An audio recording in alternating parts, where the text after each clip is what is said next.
Hey, welcome back to another episode of Parker's Pensées. This is a podcast where we explore all the deepest ideas in philosophy, theology, nature, and life. I love thinking about cool stuff, so come think with me. I'm your host, Parker Sedecase. Today's episode is another in Tolkien, J.R.R. Tolkien. We're going to be talking about his philosophical theology, his Thomism, Tolkien as philologist. Many of you won't know that he actually was a philologist by profession. Even fewer may know what a philologist is. So we're going to be talking about that. And I have with me a very special guest, Yannick Imbert, another Frenchman. And I figured since I pronounce it Parker's Pensées instead of Pensées, I better at least try and pronounce his name properly. So it's spelled Yannick Imbert or Imbert, but Yannick Imbert. Shoot, I already messed it up. But the book is From Imagination to Faerie, and it is Tolkien's Thomist fantasy. So we're going to be mispronouncing a lot of stuff, so just get used to it. But it's a new book. I'm excited for it. He sent it to me. It's a good book.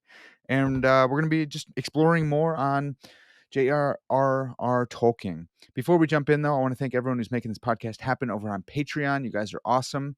Thanks to everyone who is buying Parker's Pensées merchandise. You can find the link in the description, or if you're on YouTube, you can find that in the store tab. And recently, just for this podcast, or beginning in this podcast, we have YouTube memberships available. So maybe you don't like Patreon for whatever reason, but you want to support the podcast. You can now do that directly on YouTube. So look at the membership tab. I will leave a link in the description as well. If you want to support the podcast, if you like it, if you have benefited from it, please consider becoming a Patreon patron or a YouTube member. That would be huge. I could keep commodifying myself, but that's probably enough. Let's jump in with Yannick Imbert. Imbert. I think it's Yannick Imbert. I'll ask him. Let's see. Yannick, thanks so much for coming on the podcast, man. Hello, Parker. No problem. My pleasure to be here. Can you say your name for us in the proper way? In the proper way, Yannick Imbert. Imbert. Okay, great. And Imbert. I've been making it like a prerequisite for all my French guests to pronounce the podcast name. Can you pronounce Parker's Pensées for us? Les Pensées de Parker. Nice, very good. Yeah, that's so good. That's great. Well, so I have my pipe here, so we can get started. I believe you have yours. Do you have yours with you right now? There we go. All right. Yeah, it's too long. It doesn't even fit the frame. It's so good. The Gandalf pipe. I got my Gandalf pipe. Yeah. I almost came with a drink, but since it's late already and I need to be coherent, so that's great. I just had tea. Yeah, I actually had some tea too. Yannick, so can you tell us a little bit about yourself? You did your PhD at Westminster. I think that was I forgot if was that with Bill Edgar? Was he your Dr. Vader or someone else? Yeah, correct. That was under Bill Edgar because Dr. Edgar was teaching apologetics at Westminster until he retired just a few months ago. Okay. Was a visiting professor where I studied in France, in a Reformed seminary in southern France. He actually had been a professor here in France for about a decade in the 80s. Okay. So I knew him before coming to Westminster, so I studied under him. Yeah, he's That's a big awesome. part of why I studied Tolkien. Yeah, he's the man. I love that guy. Oh yeah. You're currently a professor of apologetics. Faculté Jean Calhoun probably, or Calvin in France. Can you pronounce that for us? I was blown away actually to see that there's any John Calvin stuff in France. That's amazing. Faculté Jean Calvin. Yeah, there you go. Okay, in southern France. Yeah. Well, we got a little trouble when we took this name because the seminary in Geneva thought that they should be Faculté Jean Calvin, but I mean, no, they're first, so now it's us. Yeah, that's awesome. Well, so you did your PhD, I believe, on imagination under Edgar. Is that right? Yeah, I did my PhD actually on Tolkien. Okay. So the book is a reworking on my PhD on really on Tolkien's theory of imagination.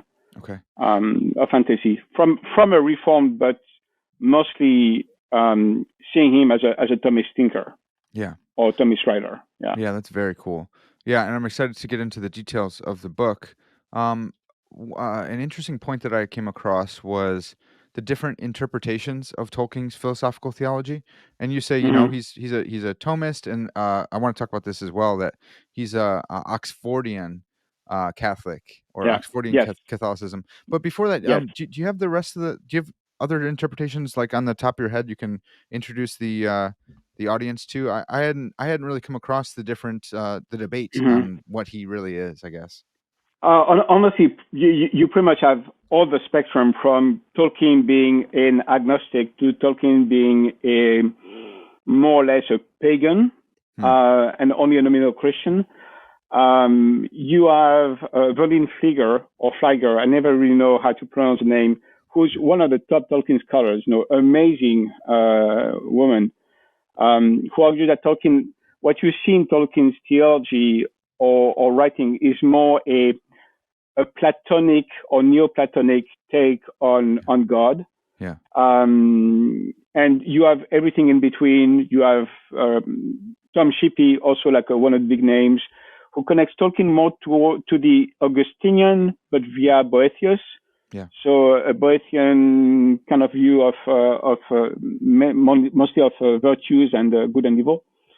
Um, and you have people who connect him to C.S. Lewis, and rightly so, and would say that, well, in a way, Tolkien is, if he's really difficult to place on the theological spectrum, it's because he's a mere Christian. Yeah. Uh, of course, personally, I think Tolkien would have hated that. I know, right. But Yeah. we see Lewis and Lewis, Tolkien, mere Christianity. So I personally think Tolkien don't wouldn't like the mere Christian kind of Right. like sticker. Yeah. And they're the Thomist, which I would argue for. I'm not the first one to say that. I Right. mean, the Thomist Tolkien has been, I think, the first one who connected Tolkien really to the Thomist tradition is Paul Carker in 1972, one Hmm. of the early scholarship. So it's not new, but it was very low key for a long while. Okay. Well, so what's fascinating is this idea of Oxfordian Catholicism, Hmm. Catholicism at Oxford, and you had some really nice quotes in there as well about how we're not we're Catholic because we went to Oxford or something along those lines. I thought that was so Right. fascinating. Can you help us like fill in the backstory there? What's the deal with Oxfordian Catholicism? Sure. Well, the whole thing about Oxfordian Catholicism for Tolkien goes back to the great figure of John Henry Newman. Yeah. And maybe our auditors are not really familiar with Newman. Newman was this great Anglican teacher, great Anglican theologian, who went over to Rome, as they would say at the time, which means for them he converted to pretty much the papacy, Yeah. and was really looked down for that. But Newman became the, if you want, the one of the greatest Catholic convert from Anglicanism. Right. He was a great mind. He was a great educator, an amazing preacher, Mm. a great writer, and he had this broad view of human life, nourished by theology. Mm. The wonderful thing with Newman is most of his life, or great part of his life, was spent at Oxford or near Oxford, and it deeply, profoundly marked the Catholic life in Oxford. Mm.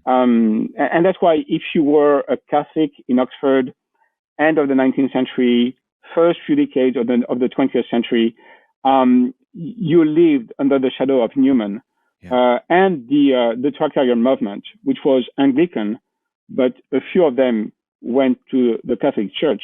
Mm. So you had this fertile soil of Thomist understanding and Newman's understanding of Thomas, Yeah. which I think gave Tolkien a great a great perspective on what it meant to be a Catholic believer. Yeah. So, I wonder, I don't know Newman that well, though he's constantly pushed on me by my friends. And so I'll get to it.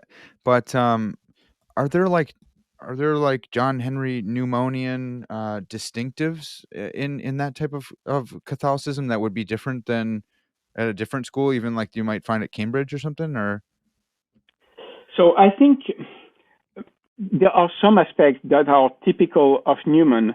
okay, I'm not sure they are not found elsewhere, but they are very typical of his approach. mm, For example, one of his approach or distinctives was I really think the educational view of learning. okay, He put a great stress on also on all the spheres of life being part of the same like theological life. yeah.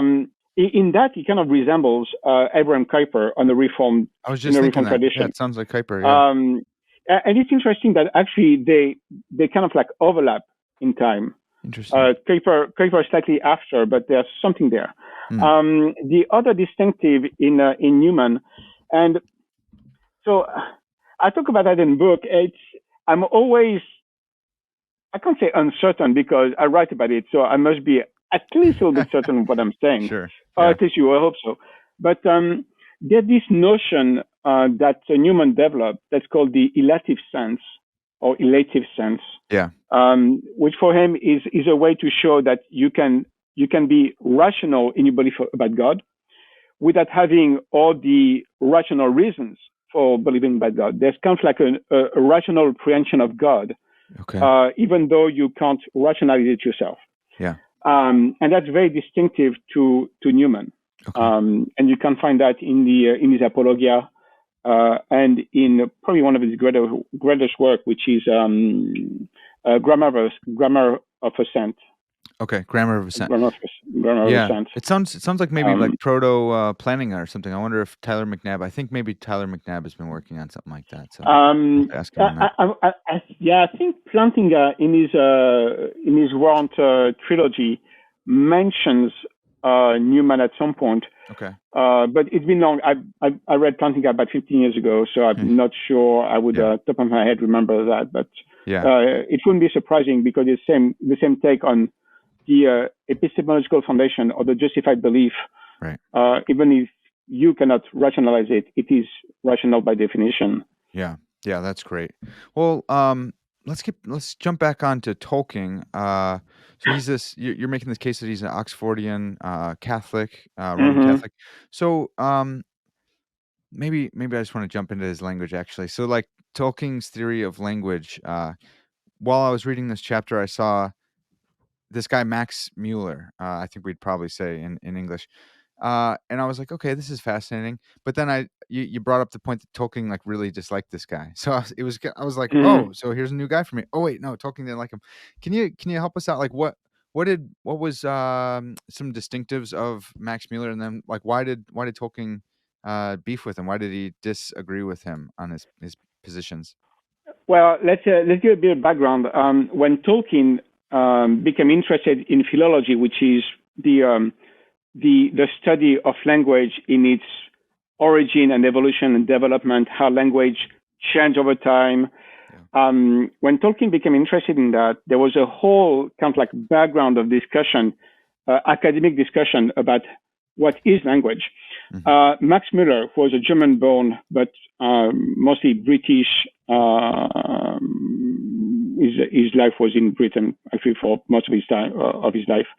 Muller was one of the top scholar and the greatest influence in the theory of language. And Max Muller argued that there was a development in language from let's say, a diseased view of what things are. Yeah. So you would have a metaphorical view of language at first. You know, people would just associate thunder to Thor, the god of thunder. Right. And mythology grew of this association between a natural phenomenon and a god, because you can't explain it, so you put a god behind it. Mm-hmm. And myth take that and elaborate on that, and you have all the great myths. in Greece and in the Nordic myth that Tolkien loved so much. And that led Müller to say that, well, actually, language is a disease of myth. And Tolkien hated that. Yeah. Really, he said something like this. I think it's in his talk on Faerie stories. Something like, we can dispense with maximal theory of language, and it's not a great, loss. I mean, Müller was the top guy, so whew. And Tolkien really disliked that because for him, that really downplayed the intimate link between metaphor and language. Yeah.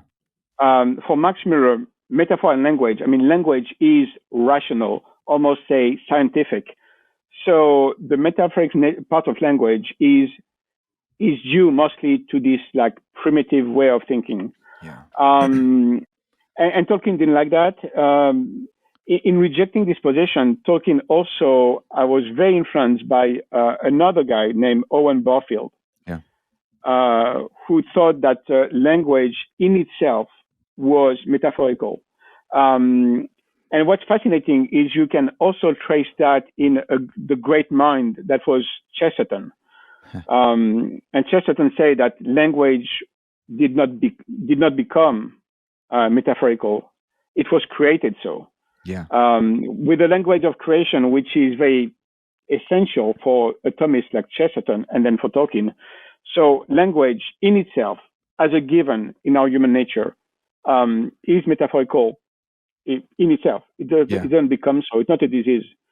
Yeah, I love that. And reading more into your examination of Müller, it was more and more obvious that it was like a very modern idea, like a modernist idea of, we need to be rigorous. We need to, chop off all this extra, fluff type stuff. And so it became obvious why like Tolkien would really, really hate that. Very much so. And it just, it doesn't seem accurate actually. Like it that would kill all the good stuff in language, analogy and metaphor and all the stuff that gives meaning to life. Yeah. We're not just we're not realized Turing machines of zeros and ones, but we can speak richly about life, and that is essential to who we are. So much so that like Tolkien says, I believe you quoted him in here, that language is essential to man, or maybe it wasn't a quote, maybe it was just a summary of his position, but language is essential to man. And I thought that was fascinating that you brought this point out, not necessarily through his Thomism, but through his work as a philologist, and that it happily matches up. Can why think that language is essential to mankind? So I think the first way Tolkien goes by that conclusion is only first it's because he loved language himself, and by language Tolkien loved words first, the way they flow, the way they pronounced. Some words that mean the same, some are more beautiful. Of course, it's personal aesthetics also, but Tolkien loved words. He loved language. And from this personal, intense love of language, Tolkien just was driven back to think about how language came to be such an essential part of what we do. And his conclusion, it's very implicit, but his conclusion is that we communicate, we love language so much, we use words so much, that it's because it's essential to us. There is no other reason. And in a way, implicitly, what he does is also looking at all the possible explanations of the origin or meaning of language, and discards those that don't seem to be taking into account all our experience, and not just the scientific experience or the rational experience like Max Müller would like, but our personal taste, the diversity of language, the way they cross and interbreed almost, the way they develop, all that goes back to we are linguistic people. Hmm. That's who we are. We can't escape this basic fact. Um, I'm not sure we can theologically go much further than that. I mean, I would love to say that for Tolkien is because God is a communicative being, Right. but uh, Tolkien is not a theologian, so we can't ask too much, even though it would be very consonant with his Thomism. Yep. But Tolkien doesn't go that far. But Yeah. I think it's legitimate to go that far ourselves with what Tolkien is saying. Yeah. So, I mean, we are linguistic people. Yeah. We are made of words. It's so good. Yeah, and we're I recognize and I appreciate the let's not put too much into Tolkien's mouth, but yeah, the pieces are there. Later in Mm-hmm. the book, I grabbed a quote from his letters that he's saying God is the supreme artist and author of reality, and that's something that I've been working on. Mm-hmm. Highly influenced by Kevin Van Hooser's theology. Mm-hmm. Yeah, yeah. And communicative being communicative theism, lest or in spite of Paul Helms like very strong criticism of that, but yeah, like God is a communicative being. God Mm-hmm. created by his word, and he created us by his word in Yeah, his image to be like yeah, him and to create worlds with words, like Tolkien says in his acts of subcreation. yeah. And in that, Tolkien is very Thomist of the Chestertonian brand, because Thomism comes through, Newman and Chesterton Yeah. after that. Um, but I think Tolkien would say that we are communicative and linguistic beings because also essential concept of analogy in Thomism. Yeah. I mean, maybe in any good theology as a part of analogy. That's Etienne Gilson, the great neo-Thomist, points that out in one of his books. And I think Tolkien goes to the us being linguistic or language people because God is a communicative being Yeah. by way of analogy, Yeah. which is typical of a Thomist outlook. Yeah. Which, yeah, I love that point. I appreciate the point. I come to it because of like Van Til, and Hmm. Van Til probably would have a different he would say that he had a different understanding of being. But what is in view here is analogical predication, and I Hmm. think we're Yeah, all on board there because we want to respect the creator creature distinction. correct. And we if Yeah, we call God an author of reality, we don't mean he literally wrote reality on in a uh, Starbucks, one reality, one level yeah, yeah, deeper yeah, yeah. on a pen and paper. No, he uses word in a way. We're derivative authors. He's Yeah. the original. Yeah, that's fantastic. Yeah, it's Um, like he's creator, we sub creator. right. Totally. Yeah, That, he creates with time and space through yeah, his word, and we create with pen and paper or digits and keystrokes. yeah, Um, keystrokes now, keystrokes. that's right. That's right. I'm actually trying to get back into to writing letters and using a fountain pen. I'm kind of nervous because I think I'm gonna get ink everywhere, but there's something about Oh, yeah. the old timey feel to it of Hmm. putting your words to paper. Yeah, I Um, agree. I have my fountain pen somewhere. oh, Actually, fantastic. last year for my fundraising, I did 50 or 60 cards by hand. My wrist was killing me at the end. Tell Yeah, you what, I was gonna ask. Yeah, we're not used to writing that anymore. right, right. Um, you talk about how Tolkien, there's a couple different there's at least two different ways to do philology.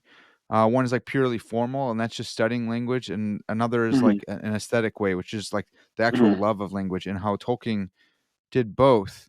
Um, I don't know why I have this view. Maybe just from listening to people talk about Lewis and Tolkien.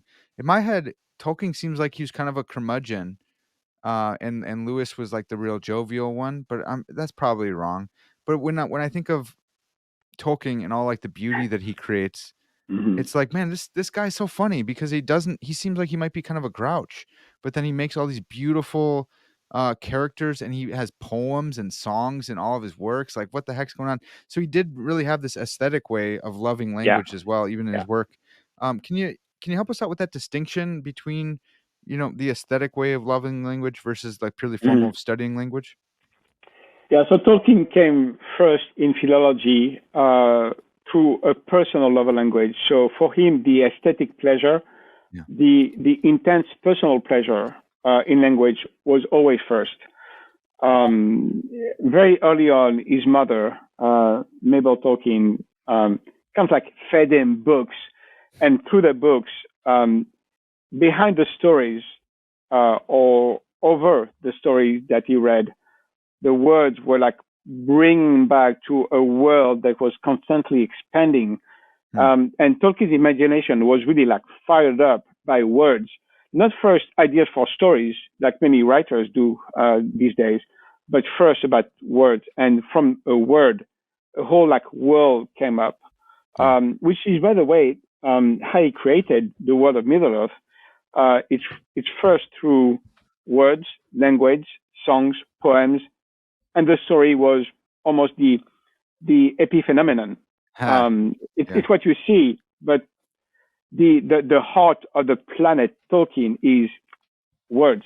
Hmm. So of course he had to do the formal philology studies, which Tolkien never says that, but in a way I think was a little bit of a bore for him Huh. because it was always separated from what gives us or should give us love of words, which is literature, what we make with them, stories. Right. Right. Um, and in that, he was making like common cause with Lewis. And Lewis and Tolkien had this great plan, which was never to see the light of day, to bring back language and literature, lang and lit, back together at Oxford, Hmm. uh, not as completely separated departments, independent departments, but hand in hand. And I think one of Tolkien's issues was the formal way of doing philology was almost like too technical. Yeah. And maybe that's why, in a way, Tolkien, I don't want to give him less credit, but he almost did not fully take his place as a philologist in Oxford. Hmm. I mean, he was procrastinating. He was always, pushing to later what he should do Yeah. as a philologist. Why? Because he was connecting philology to the love of language and to the love of stories. Hmm. So every time he would just veer back to his own project. Yeah. And philology for Tolkien it's Middle Earth. That's what the Yeah. philological project should be. It drives us back to stories. Yeah. Because philology, just by itself, without connection to human life embodied in stories, I can't say it's meaningless, but you're missing the embodied language. Yeah. That's such a fascinating concept, and in our modern downstream of the bifurcation between lang and lit, it seems weird to think, yeah, why would a philologist be like a good storyteller or orator? But going back before that, it's like if you know how to use words, then you ought to be able to use words well in telling Mm-hmm. stories. So it's really Yeah. fascinating that those two came together in guys like Lewis and Tolkien. Mm-hmm. Yeah. And the fact that they were split apart is pretty sad. Though I think it happens in a lot of disciplines, and I kind of find a similar bifurcation in philosophy today, Mm-hmm. where you have philosophy for your peers as an academic, where it's Mm-hmm. super duper technical, and I Yeah. understand that it needs to be at sometimes, but then there's like public facing philosophy, Right. and Right. those often who are very good at public facing philosophy can't do the hard work of Mm. spelling it out technically, and those who do it technically are so worried about all their peers just Yeah. raking them over Yeah. the coals that they can't say anything to anyone Yeah. else.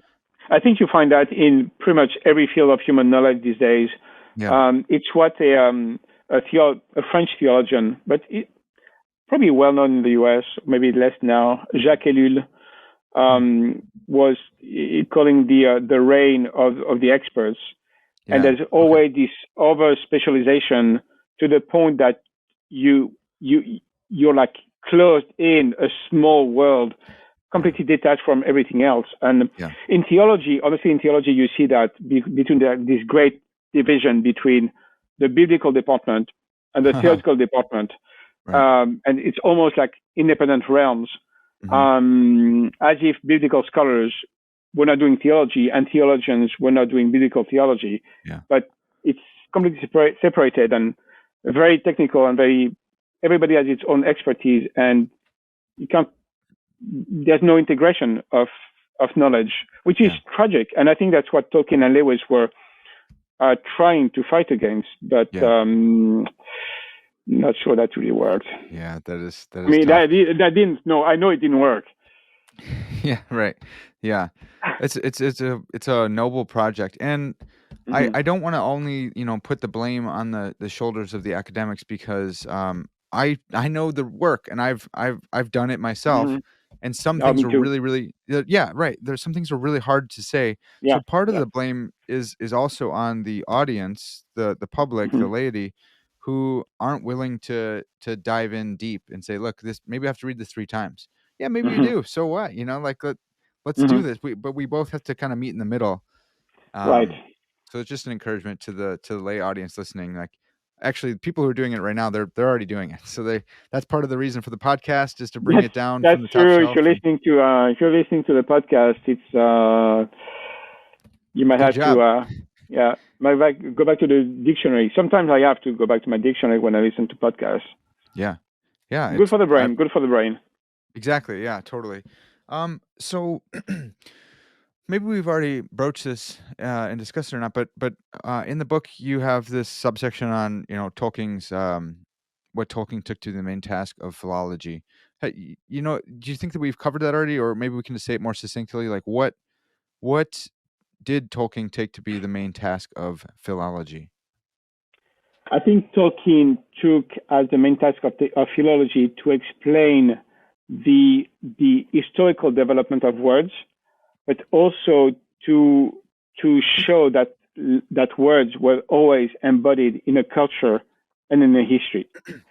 And Tolkien did that in very specialized monographs, which I try to read, and at some point I'm just, you know what, I don't know this stuff. I can't understand this stuff.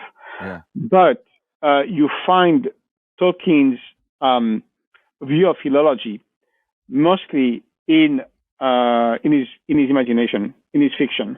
You find it in the Silmarillion, but especially in the Lord of the Rings, with all the different languages. Yeah. And you see Tolkien's definition of philology when you connect his formal training in philology to language in Middle Earth. And you always have this notion in Tolkien that there is almost enclosed in words. So philology, you have almost enclosed in words the whole culture of the person speaking. Right. And it's something very strange for us, because we are we have abstracted words, and a word in French, a word in German, a word in English has only a meaning. So we connect the word and meaning. It's already great, because Tolkien was also contesting the view of some contemporary philologists in his time that were completely dissociating word and meaning, and would say, like, word and meaning are arbitrary. You can put a word on a different meaning, no problem. Yeah. Right. Tolkien was objecting to that. He was objecting mostly to Ferdinand de Saussure.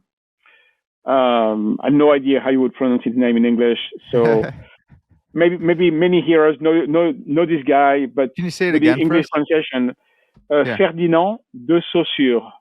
Okay, so someone maybe can make sense of that. Yeah, maybe. So, but detachment of words and meaning. So Tolkien reattaches both. But more than that, and the fascinating thing about Tolkien is, in a word, in a language, you see the development of a culture. Yeah. And for example, there's this passage, fascinating passage, beautiful passage, but very brief, where you guys might remember where Mary is with King Theoden at the opening of the last volume of the book, and they are going towards Edoras or Dunharrow, and they see this Puggleman. And the writers of Rohan are talking and singing poems which, by the way, every great culture.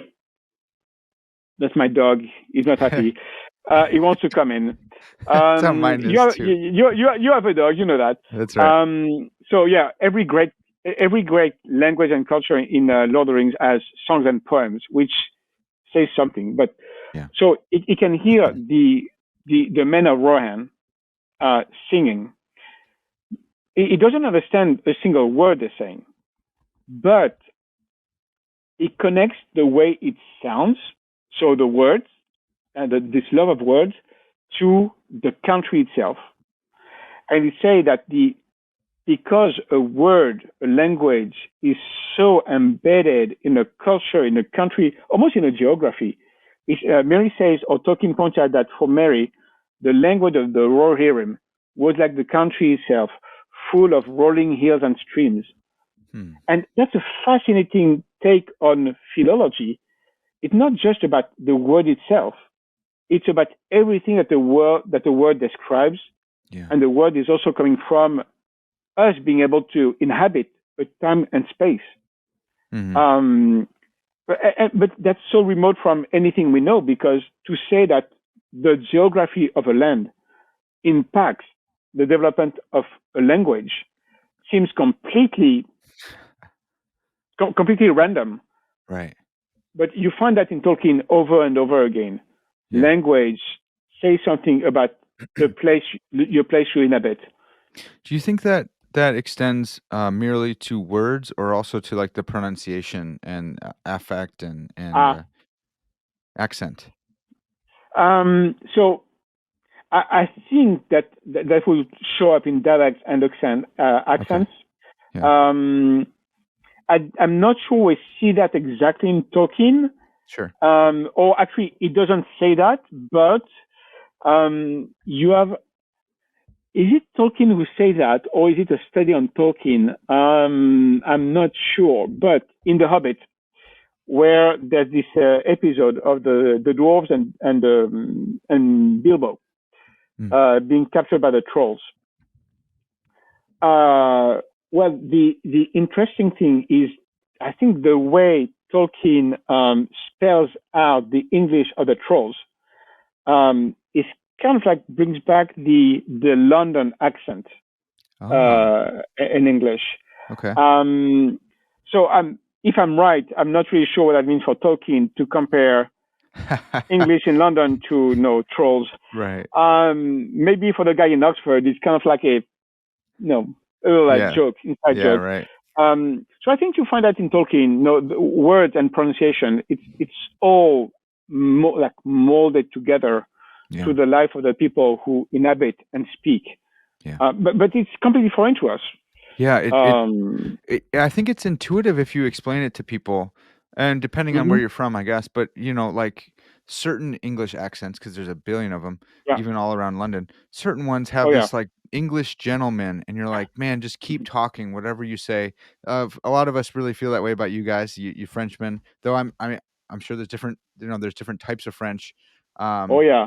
you sound a lot like Guillaume Bignon, who I've had on a few times, and I'm wondering if you guys are from a similar place, or if that's just my, American ear not being able to pick out. Are You you know, familiar with him? well, I'm familiar with the name. We never met. I can't remember where Guillaume is from. I thought he was actually originally from Quebec, but no, he's I think he's not, from right? Paris, maybe. He's from Paris. Well, inside, I mean, personal thing. Paris is it's a different country, man. Uh, it's Maybe I'm wrong about that. I'll have to ask him again. um, I got Lyon in mind, but maybe not Paris. Um, Where are you from, I it's a good guess, question. Yannick? Yannick? I'm from a place called Valence, which is um, well, Lyon is the second or third city in France, and my parents are slightly south, Okay. so that's where I grew up. But now I live in southern France, almost on the coast near Marseille. Okay. So I don't have the accent of the south, but the Right. south have a very, very strong accent. Okay. I, So you, so you, you can't miss it. You know someone is from here because of the accent. yeah. I have a I have a Chicago accent, and it's kind of as I think about it, as I've been reflecting on what you've been saying, it's like we're Midwesterners, so we don't pretend. We think we don't pretend. We think we're just we're average people. I'm from Chicago, right? So it's like it does play out in our accent, and it's actually kind of Mm-hmm. hard for me to do like high level academic stuff sometimes in my head where I'm like, wow, I'm just this Chicago accent, like it's all nasally and stuff. It's really funny. I sometimes I long for that English accent, but it's really fascinating to reflect on the fact that like your surroundings Mm-hmm. shape the way you shape the way you think, and in turn, Mm-hmm. your language and the Mm-hmm. community you're born into as well, Yeah, and the and the community. geography. Yeah, Yeah, yeah, the geography for me is the most fascinating part of what Tolkien is saying. mm, yeah, Um, how does the rolling hills of Rohan created or helped create mold the language? yeah, yeah, Um, that's fascinating. yeah, I don't definitely. have the answer because I'm not a philologist. I came from a biological background, so Mm. but that's a great insight, I think. Yeah, definitely something to be chewing on. Um, I I I can't not talk about Tolkien's Mythopoeia or Mythopoesis because it's really prominent, and it's kind of like Mm-hmm. the deep take on him. It's really fun. Mm-hmm. Um, but one thing that was new to me from your book was Tolkien as mythographer of England. I don't know that I Yeah. was familiar with that at all. Can you help us, like the myself and the audience? What does that even mean?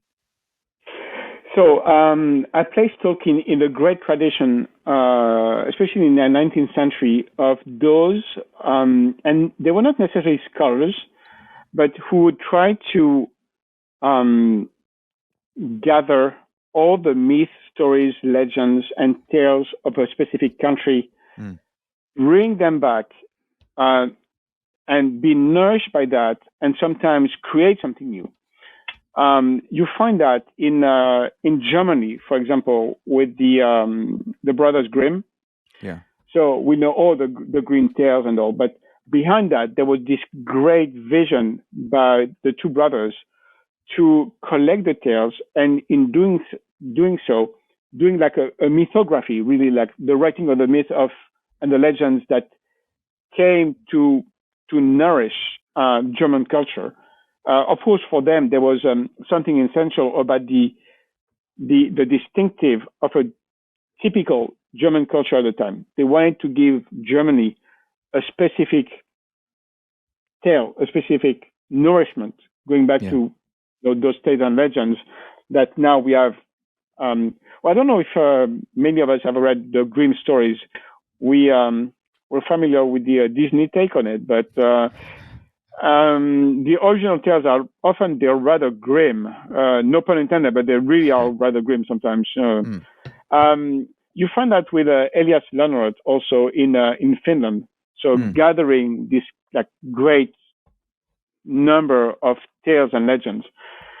In a way, Tolkien doing the same, but he's actually not doing it by going around the country and collecting all the tales, yeah, but he's doing that as a sub creator.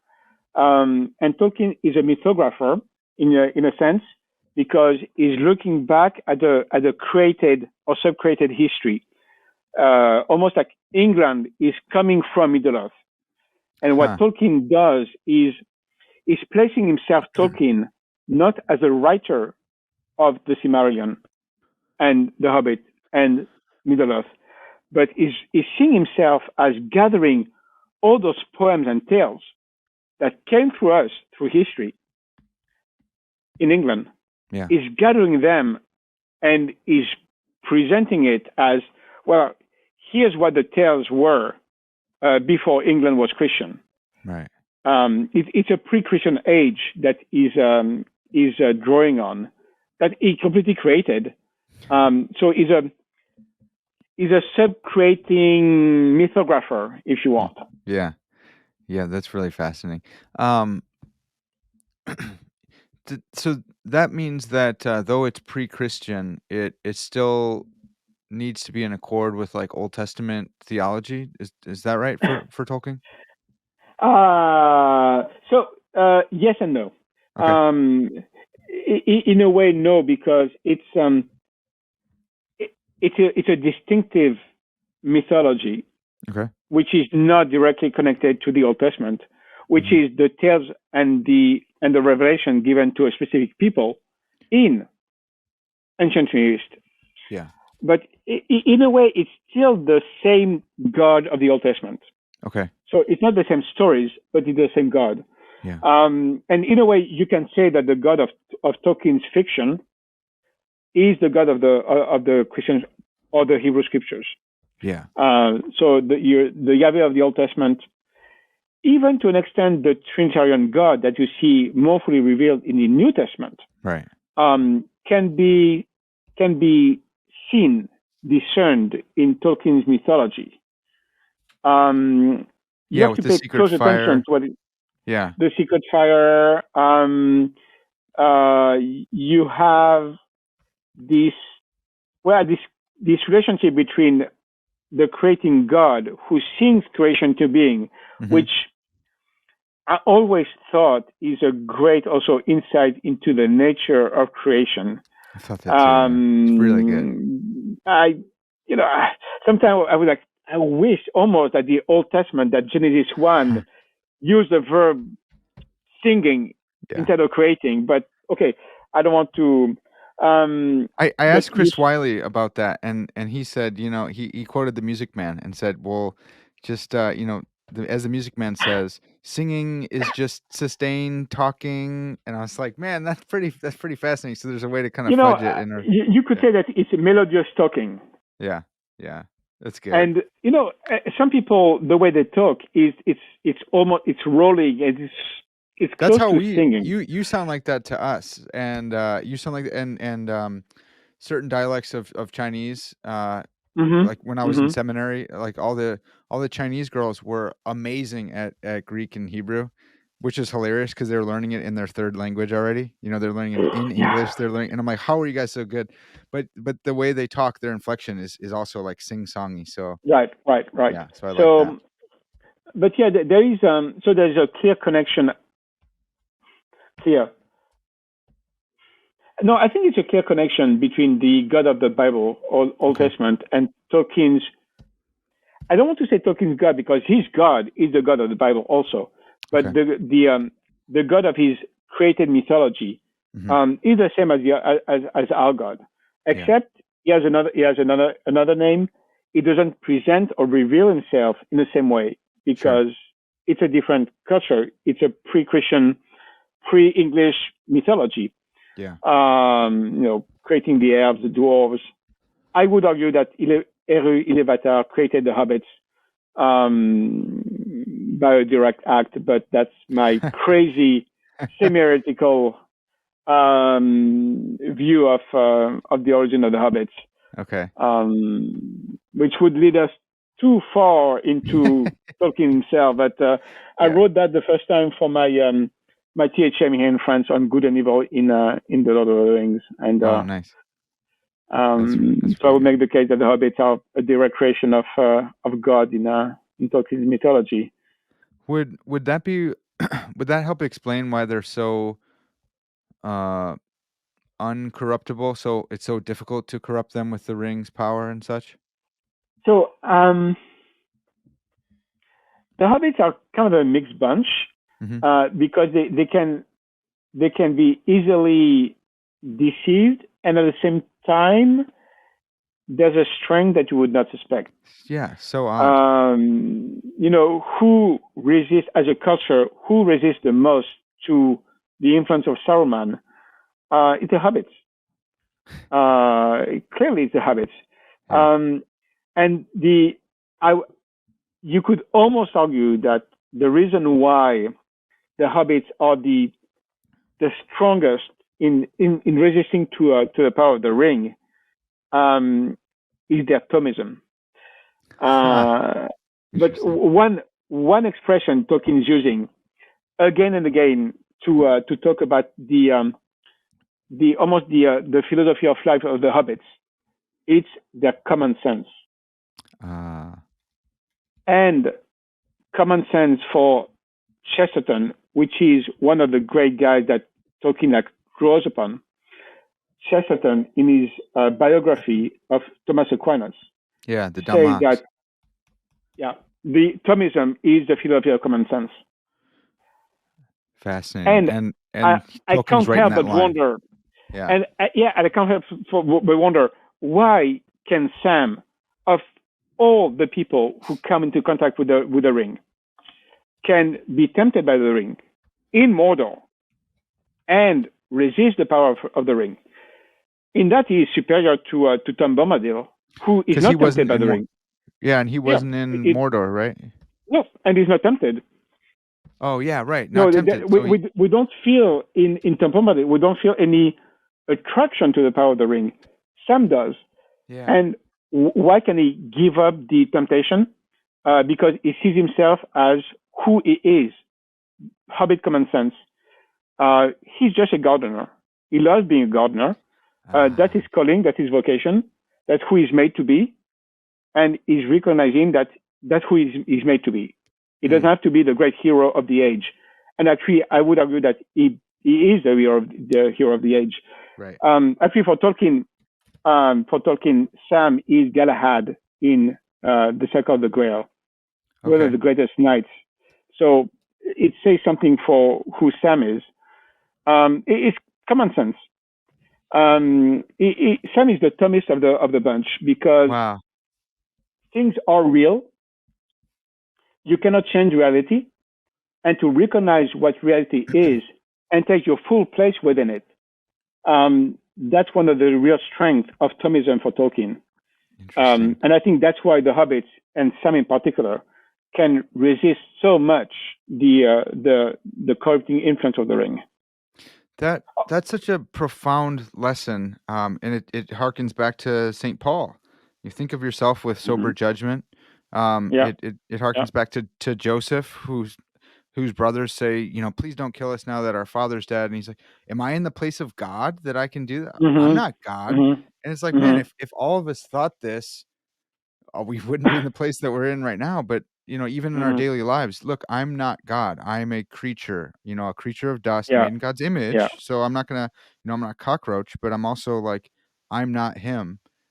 yeah, How good would that be for us to remember that every day, and to think of ourselves as sober judgment, to think of ourselves accurately. God has gifted me in certain areas, but I'm not him. I'm not going to extend that out, and I don't have to be gifted at everything. yeah, Like, what a yeah, humbling, like, good. Oh man, that's so good. yeah. Take your cue from Sam. Yeah, right. Exactly. He really is a hero of the Lord of the Totally. Rings. Totally. It's Sam. Yeah, that's so good. Well, it brings us to another thing that you bring up, which is the relation of myth and history with truth. Mm-hmm. Mm-hmm. Um, we're modernists. Many of us were like downstream of all this good stuff, and we've somehow bifurcated, separated like myth from truth, and then we like worship myth in our in our Marvel stories and our Mm-hmm. DC Yeah, stories. yeah, And we spend tons of money for we stay up all night for Thursday night premieres, all this kind of stuff.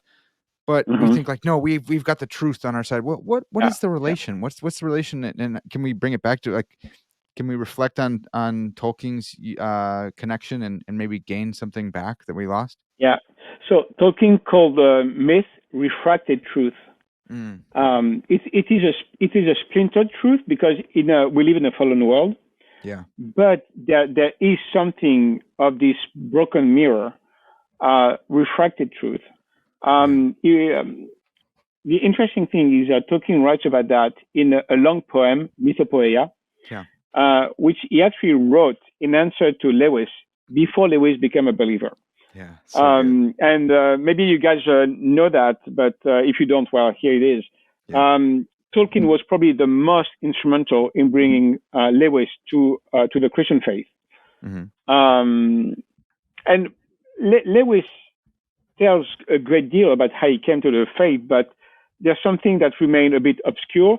We know that this poem was addressed to Lewis, who, maybe like us, like our current age, is very prone to have its own mythology. I mean, World Cup just ended.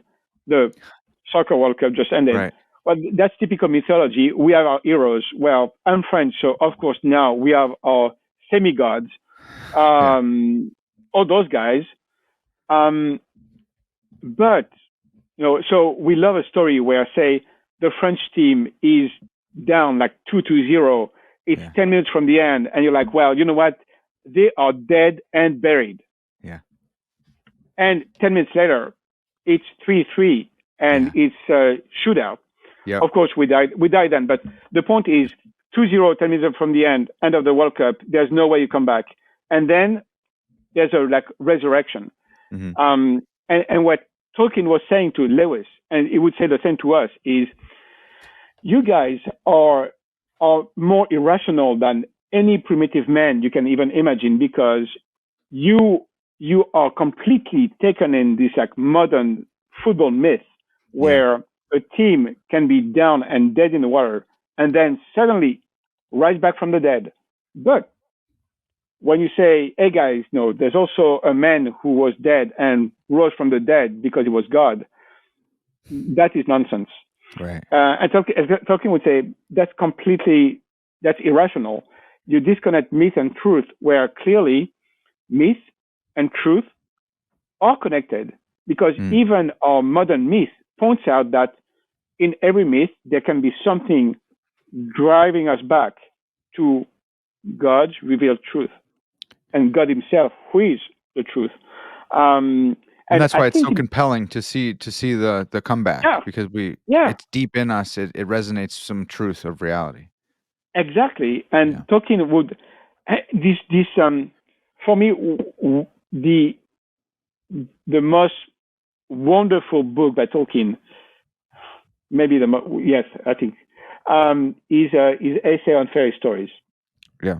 Because at the end, you have Tolkien fully embracing what he loves, which is language and myth, mythology, stories, and he brings that fully into the realm of theology Mm-hmm. of God. Mm. And he say that actually in Christ, myth and history are one thing, and Christ is the historical myth. Mm. It's not an invention, it's not a lie. Yeah. It is myth that has become fact. And this Yeah. line is just the, I mean, Tolkien is not a theologian. He always say like, no, he doesn't do theology. Good gracious, that's not theology. I don't know what it is. Ah, right. Right. It's an amazing passage. So It, if you guys have not read On Fairy Stories, the first part is a bit maybe boring for someone who's not aware of what Tolkien's doing, but as he goes along, especially toward the second half of the essay, especially the conclusion, it's baptized imagination, yeah. pretty much. So And truth and myth, yeah, yeah. Well, I've like you said, like if this isn't theology, then I don't know what is. I believe that's where he gets into like subcreation and stuff, right? correct? Yeah, his conclusion is pretty much subcreation, Yeah. Which is like and that's a doctrine of man right there. Like that is like that's not what does it man. mean to be Imago Dei? Well, that's a big part of it. It's you can It's a never big part say of it. this is everything because then it'll exclude someone. But it's like that's a huge chunk of what it means to be human. We create because we are Yeah, created creators, sub yeah, creators. and truth is always around us. Yeah. So that's my way of putting it. But even when a myth is completely disconnected from, say, the Christian story, Hmm. there's we cannot escape the world that God has made. Yeah. Whether even Right. if we want it, even the most ultimate atheist will take inspiration from the world around him, and even the greatest atheist, even Nietzsche, if he was the greatest atheist, um, will say something that is actually true, because you cannot escape God's world. Yeah. So the truth of God is all around you. You can't do without it. Yeah. You can't do I, without I it. I think that's so fascinating, and that's messed with me a little bit when I was younger, thinking about how I can never really create anything, Hmm. because I always have to pull from something else. And it's like, well, what about like a unicorn? No, someone else already thought about that. What like a bear with a horn? And it's like, no, that's Yeah. just a bear, and you've added like a narwhal tusk. Like Yeah. that's God's thing. You can subcreate, you can mix and match, but you can't make whole cloth the way that he Yeah. did, like into We can nothing. imagine, but we cannot create. Right. And that's another part of Tolkien's whole theory of the theory of imagination, Yeah. where even the greatest imagination, the greatest power of imagination is just a recombination of something already existent. Yeah. Maybe we recombine elements. Like you can have a great new storyteller, Yeah. a great new writer, but the basic elements he's dealing with would always be the same. Yeah. Um, That that's so fascinating, and that it's kind of actually, this has actually helped me realize. I was watching his Dark Materials, and yeah, yeah. I was gonna read the book, and something that kind of sullied it for me was the fact that he's like, this is an anti-Narnia, and it's a little on the nose, and it's like, oh man, yeah, you're telling a lot of the same stuff, you're getting some stuff right. This is really cool, but your agenda is like really on display, and it doesn't seem like it's the Hmm. same. Here's a world, and now here's a story from this Yeah, world. It's yeah, like, here's a yeah, story from a different world. I'm going to try and counteract that. And it's like, yeah. yeah. So even though it's got the same elements, not all stories are equal. That was my main complaint when I read Pullman the first time. Is Yeah. he's trying too hard to make his fiction in counter evangelism. Right. So I have a beef against Christians sometimes where we want to write as Christians, but what Yep. we really want to do is preach. Right. So sometimes I tell my students, if you want to write, write. Be a good writer.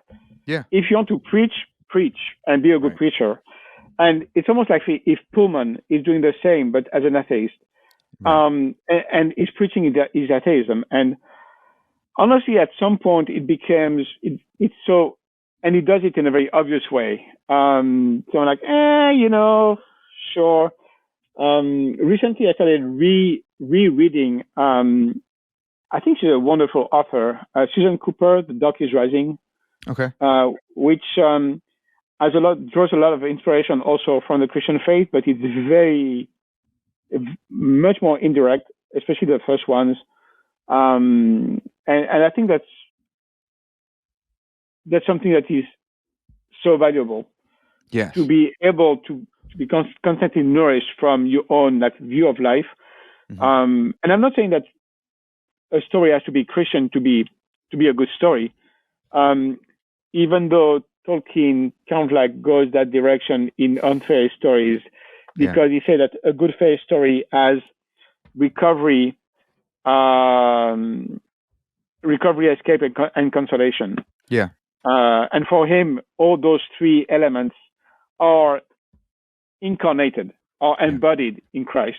And he said that Christ is a fair story Christ is our fair story. Yeah. Which is also a great way to summarize what the gospel is. The gospel Right. is the fair story of humanity. Mm. So good. So some people will point that out and say, well, that's just a hero with 10,000 faces or whatever, and that's like a Yeah, Campbell. Yeah, yeah, Joseph Campbell. Yeah, yeah, that's Joseph Campbell. it's an archetype, and that's why it's happening. But Mm-hmm. following like Tolkien in Mythopoeia, like it's an archetype because that's the way reality is. So like you guys, Mm-hmm. those who would want to counteract that or countermand that or like counter argue it, they're missing that. It could be, if there is no God, then it could be, but you're assuming that there is no God and then putting forward, this explanation of how we could all think this way. When really Mm-hmm. the question hasn't been settled, because we can equally explain that and say, because there is a God, this story resonates with us. Because reality is this way, we find it in Yeah, really intriguing football, soccer matches, like because it's a yeah, resounding throughout all of reality. That's why it works, not just because it's a mind virus or something like that. yeah. It's I mean, in a way, Joseph Campbell is right on many things. And is there an archetypal story? Mhm. Yeah, it's God's Right. story.